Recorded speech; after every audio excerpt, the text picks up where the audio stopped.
Alright guys, today we're going to be talking about multiplying and dividing rational functions. Alright, so what is a rational function? So a rational function is simply the quotient of two polynomials. Okay, so a rational function is simply just the quotient of two polynomials. So for example, this would be considered a rational function if I had x squared minus 7 all over x plus 3, right? This is the quotient of two polynomials, right? Let's look at another example. You could have, I don't know, x plus 3 all over x minus 7. Same thing, this would be considered a rational function, because again, it's the quotient of two polynomials, all right? You could also have something like 10 over x squared minus 6, okay? And again, this would be considered a rational function, right? Again, the quotient of two polynomials. So what we want to do here is go ahead and simplify these down, all right? So let's look at our first example we're going to cover here. And we have the following. We have 3x to the 7th all over 2x to the 4th. Okay, and they're asking us to simplify this. They want us to simplify this rational function. All right, so simplify the expression. Well, when you're first doing this, okay, it may be useful to you, okay, to separate this or expand it so you can get kind of a better visual of what's going on. So I can rewrite this as 3 over 2 times, right, x over 7 all over x over 4. Mathematically, this is the same thing, but now we get a better visual, okay, on how we can kind of break this down. So essentially what I'm doing here is 3 divided by 2, so I can leave it like that as a fraction. But right here I have x to the 7th divided by x to the 4th. Now look here, okay, both of these are the same base. I have a base of x here. And we know, going back to our rules of exponents, our properties of exponents, when we're dealing with the same base, okay, so right here, okay, we have exponents, and we're dividing, we're actually going to subtract here. So in this case, I'm doing x, and I'll do 7 minus 4, okay? And so when I do that, I'm going to get x to the 3rd. So your final answer here can be 3 over 2 x to the 3rd, okay? And this right here would be your final answer, right? So we just went ahead and simplified down the rational function. All right, let's take a look at another example here, so something a little more complicated. So let's take a look at, we have x squared minus 2x minus 3. Okay, and this is all going to be over, and we'll have here x squared plus 5x plus 4. Okay, so think about this. How can you possibly simplify this down? What are you going to want to do here? Well, when you first take the first look at this, you may notice that in your numerator, you have a quadratic. In your denominator, you also have a quadratic. Okay? So we know how to factor quadratics. We've been doing this. We know how to factor quadratics. We use the AC method, right, when we're factoring. Okay, we've talked about this in past lessons. Okay? So what you're going to want to do here is you're going to want to factor both the top and the bottom here. Okay? And then you're going to look for similar factors on both the top and the bottom that you can cancel out. Okay? So looking at the top here, we want to go ahead and factor this. So we're going to use the AC method here. So if I have x squared minus 2x minus 3, and we're saying we're going to do the AC method because we have a quadratic, so a times c here is going to be negative 3. What two numbers when I multiply are going to be negative 3? Okay, but add up to negative 2 here. Okay, so that's going to be negative 3 and 1, right? When I multiply the 2, I get negative 3. When I add the 2, I get negative 2. Okay, So since my a value is equal to 1, and just as a refresher in case you forgot, when I'm talking about a, b, and c, I'm talking about the basic equation of a quadratic, where we have ax squared plus bx plus c, right? A, b, c. Okay? So since my a value here is equal to 1, I can put it right in the factored form. There's no reason for me to rewrite the quadratic and then do factoring by grouping. I only have to do that when a is not equal to 1. So a is equal to 1 here, so this is very easy to factor. I can put it in as x minus 3, and then x plus 1. And again, it doesn't matter in what order you grab these numbers. I could have brought the 1 first, right, or the negative 3, it doesn't matter. Okay, so here's my top part factored out. Let's go ahead and factor the bottom part now. So we're going to have x squared plus 5x plus 4. And again, we have a quadratic. We're going to do the AC method here. A times c is going to be 4. What two numbers when I multiply will be 4, but add up to 5, and that's going to be 4 and 1. Right? When I multiply the two, I get 4. When I add the two, I get 5. Okay, again, my a value is equal to 1, so I can put it right in the factored form. And here I'll get x plus 4, and then x plus 1. Okay? So now we can rewrite this whole thing. We're almost done. So here's my numerator, here's my denominator. Let's write it as such. So we have x minus 3, x plus 1. And then we have x plus 4, and then x plus 1.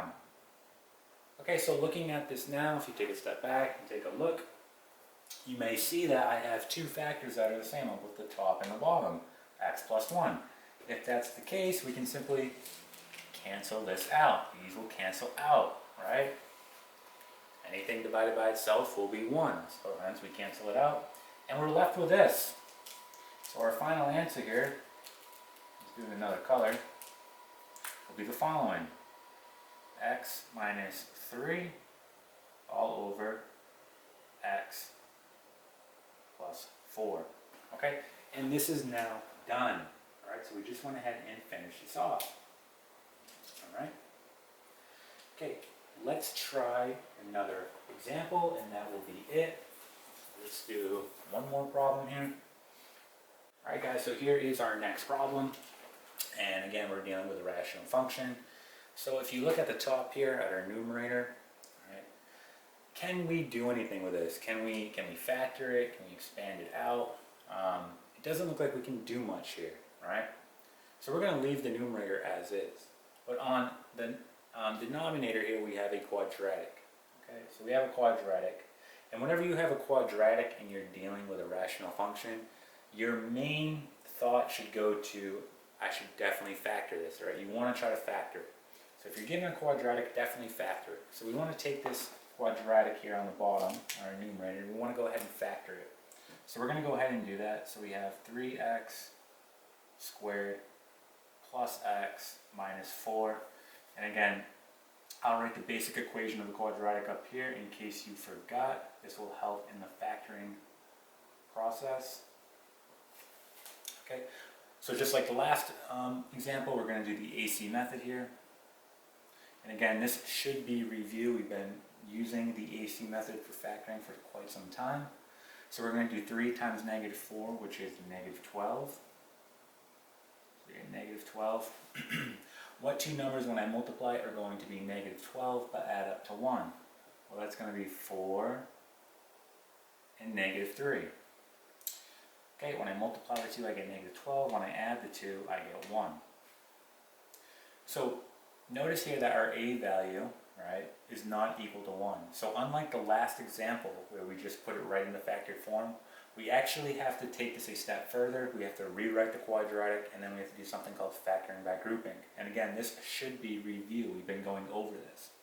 So since my a value is not equal to 1 here, I'm going to go ahead and rewrite the quadratic as 3x squared. And at this point, it doesn't matter which number I grab. I can grab the negative 3 or the 4. It does not matter. Grab the 4, so plus 4x minus 3x and then minus 4. Now notice what's happening here. Okay, so when your a value is not equal to 1 and you rewrite it, you're not changing anything here mathematically, okay? You're just kind of expanding that b value. So if you look at our b here, which is right here, it's 1. So all I did was 4x minus 3x, that is 1, right? So essentially all we did was expand it out so we can get 1, 2, 3, 4 terms. Now that we have 4 terms, we're going to group together the first 2 and group together the last 2. And we want to pull out a greatest common factor between the 2. So let's go ahead and do that. Looking at my first one, what do they both have in common? Well, it looks like I can pull out an x, right? So I'm going to pull out an x.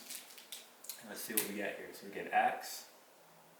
And on the inside we'll have 3x plus 4. Okay? Let's look at my next one. What can I pull out here? Well, it looks like I can pull out a negative 1. So I'm going to pull out a negative 1. And then I'll have a 3x. And I'll have plus 4 here. Okay? Well, again, remember, you know you did it correctly when your common factor, so this is your common factor here and here, are the same. So when they're the same, you know you did it correctly and you can move on to the next step, which is simply write it in its factored form. So we're going to keep together the outside term. So we'll have x minus 1, and then we just write the common factor one time. 3x plus 4. Now this is done. Okay, so this is now done. All we're going to do now is just rewrite this. So we're going to have 3x plus 4. Okay, and we'll put this in parentheses. And then we have x minus 1. And then we'll have 3x plus 4 on the bottom. Okay? So just like the last example, we have a 3x plus 4 on the top and a 3x plus 4 on the bottom. So when we have two of the same factors on the top and the bottom, we can cancel them out, right? It's division, right? Anything divided by itself will be 1, and that's why we can cancel it out. So we're going to go ahead and cancel these out, all right? And what we're going to be left with here, okay, is going to be 1 over, so let's write it in red. We'll have 1, don't forget the 1, over x minus 1. Okay? And now this problem is now done. Okay? Alright, here's going to be our last example, talking about multiplying and dividing rational functions. And this will be a two-step problem. So the first step, they're asking us to simplify, like we've been doing in the previous problems. However, number 2 is saying identify any x values which make the function undefined. So think about what could make this function undefined. So we're dealing with division here, right? The quotient. So what makes a quotient undefined, right? So think about division. What makes division undefined? So anything divided by 0, right? So anything divided by 0 will be undefined. You can't do that, right? So anything divided by 0 will be undefined. So keep that in mind as we go along. We'll talk about how you figure out 2 when we get there. First, let's simplify this down. So looking at our rational function here, we have both a quadratic on the numerator and the denominator. So you should immediately think we need to factor, right? So we need to factor both the numerator and denominator. And we're going to do that the same way we've been doing it in the previous examples, right? We're going to use the AC method here. So let's do both of these. So we'll do the numerator first. We have 6x squared plus 7x plus 2. And again, we're going to do the AC method here. A times C. That will be 6 times 2, which is 12. Okay. What two numbers when I multiply will be 12, but add up to 7. That's 4 and 3. My A value is not equal to 1, so I have to rewrite this. Right, we have to do factor by grouping here. So again, this should be review. If not, go back to the videos where we've talked about how to do this. Okay. So now that I have it factored out, I'm going to go ahead and group together my first 2 terms and then my last 2 terms. Now, I'm going to pull out a greatest common factor. So what is the greatest common factor I can pull out between a 6x squared and a 4x? Okay, so it looks like I'm going to be able to pull out a 2x here. So I'm going to pull out 2x, and then I'll be left with 3x plus 2. Okay, what can I pull out here? 3x plus 2, I can pull out a positive 1. Positive 1. Then I'll have 3x plus 2. Again, we did this correctly because our common factor is the same. So we're just going to write now 2x plus 1, and then 3x plus 2. Alright, so there's our numerator all factored out. Okay, now we're going to do the same thing on the denominator. Alright, so looking at the denominator now, let's go ahead and erase this work so we have room. And I'm going to write this numerator off to the side so we have it. So we'll write it right over here. So we know that this is going to be the numerator, 2x plus 1, and then we have 3x plus 2. Okay, let's go ahead and do the denominator now. So again, we're going to do the same method here. So we'll have 6x squared minus 5x minus 6. We're going to do the AC method here. That's going to be negative 36. Okay. And now what two numbers when I multiply are going to be negative 36 but add up to negative 5. Okay. Well, that's going to be negative 9 and 4. Right? Let's go ahead now. A is not equal to 1, so we have to go ahead and rewrite this. So we're writing 6x squared. Again, it doesn't matter which one I grab. Minus 9x plus 4x minus 6. Now we have to do factor by grouping. We're almost done. Okay, so what can I pull out between those first two terms? So I can pull out a 3x. Okay, and then I'll have 2x. And then minus 3, sorry. Okay, and then what can I pull out between these two terms? Well, it looks like I can pull out a positive 2, and then I'll be left with 2x, and then minus 3.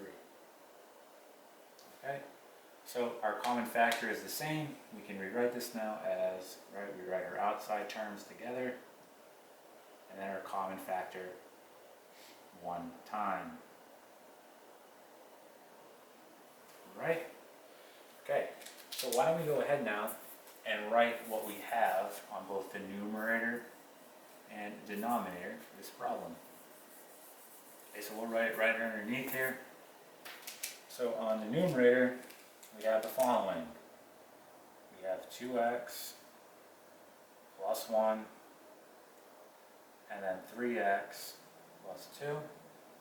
Okay, we can go ahead and erase this. And then on the bottom, we have the following. We have 3x plus 2, and then 2x minus 3. And we can go ahead and erase this. So we're almost done. Let's look for the same factor on both the numerator and the denominator. If we have the same factor on both, we can cancel them out. So I have a 3x plus 2 and a 3x plus 2. I can go ahead and cancel those out. Right, so these will cancel. Right, anything divided by itself is 1, and that's why it cancels. And then I'm left with the following here. I have 2x plus 1 all over 2x minus 3. Okay, so step 1 is now done. Alright, we are completely done. We can't go any further with this. This problem is now done for step 1. Okay, however, for step 2, we still have to keep going. It says identify any x values which make the function undefined.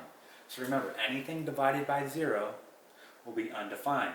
So going back to this part right here where we had it all factored out, okay, before we went ahead and canceled out these common factors. Alright, so picture these common factors still here. Picture them as we didn't cancel them out. What would I need to put in for x, either here or here, that would make my bottom part 0, or my denominator 0? Okay, think about that. Take a minute. So what would I have to put in to x, either here or here that would make my denominator 0? So take a minute to think about that. Pause the video if you need to. Okay. Alright, so if you pause the video, maybe you came up with a couple of numbers. Let's go over what this cannot be equal to. So the first one, x cannot be equal to negative 2 over 3. And let's talk about why that is. So again, going back to what we had here when it was all factored out, before we canceled out those common factors, if I were to take negative 2 over 3 and plug it into x right here, what happens? I have 3, and then plugging in for x right here, negative 2 over 3. Well, what happens here? Well, your 3's are going to cancel, right? So your 3's cancel, and then you're left with negative 2. So essentially you have negative 2 here. Negative 2 plus 2 is 0, right? And then 0 times anything is going to be 0. So then you have 0 on the denominator. And remember, we said it will be undefined if you divide by 0. So x cannot equal negative 2 over 3 because it's undefined at that value, okay? So it cannot be equal to negative 2 over 3. Now there's another one here, okay? The other one should be, let's write it out, x cannot be equal to, and we're going to have 3 over 2. So we have 3 over 2. And again, let's talk about why that is. If I were to take 3 over 2 and plug it into this x, well, what happens? Okay, just writing it out, so we have 2 times 3 over 2, right? The 2's cancel, you're left with 3. 3 minus 3 is 0. 0 times anything is going to be 0, meaning you have a 0 on the denominator here, and we cannot divide by 0 because it will be undefined. So these values right here, x cannot be equal to negative 2 over 3, x cannot be equal to 3 over 2 because it's undefined at those values. Alright, so that was number 2, and that's it.